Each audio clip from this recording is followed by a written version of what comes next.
بسم اللہ الرحمن الرحیم۔ آج امیر المومنین کی ایک حدیث بیان کر رہے ہیں اور امید ہے کہ ہم اس پر عمل کریں گے۔ اربعون من آتیتہن فقد اوتیا خیر الدنیا والآخرہ صدق حدیث واداء امانت وعفت بطن وحسن خلق۔ امیر المومنین ارشاد فرماتے ہیں کہ جس کو یہ چار چیزیں مل جائیں تو اسے دنیا اور آخرت کی بھلائی مل جائے گی۔ ایک یہ ہے کہ سچ بولنا، دوسرا امانت کو ادا کرنا، تیسرا پاک دامنی رکھنا، چوتھا حسن خلق۔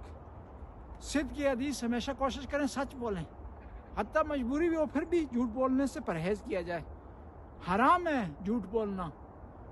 اور اسی طرح امانت، کوئی آپ کے پاس امانت رکھتا ہے، امانت پیسے کی ہو، چیز کی ہو یا کسی بات کی، راز کی ہو، اس کا خیال رکھیں، اسے محفوظ رکھیں، آگے لوگوں تک نہ پہنچائیں۔ عفت بطن، پاک دامنی بہت زیادہ ضروری ہے کہ انسان پاک دامنی رکھے، اور پاک دامنی میں تمام اعضاء و جوارح اس کے پاک ہوں۔ اس معاملے میں حسن خلق اور بہترین اخلاق بھی انسان کی دنیا میں کامیابی کا سبب بنتا ہے اور آخرت کی کامیابی کا سبب بنتا ہے۔ اس لیے تو امیر المومنین ارشاد فرماتے ہیں کہ لوگوں سے اتنے پیار اور محبت سے رہو کہ اگر دنیا سے چلے جاؤ تو لوگ تمہارے لیے روئیں، اور جب زندہ رہو تو تمہاری ملاقات کے اور تمہارے دیدار کے لوگ مشتاق رہیں۔ خدایا ہمیں نیک کام کرنے کی توفیق عطا فرما، ان باتوں پر عمل کرنے کی توفیق عطا۔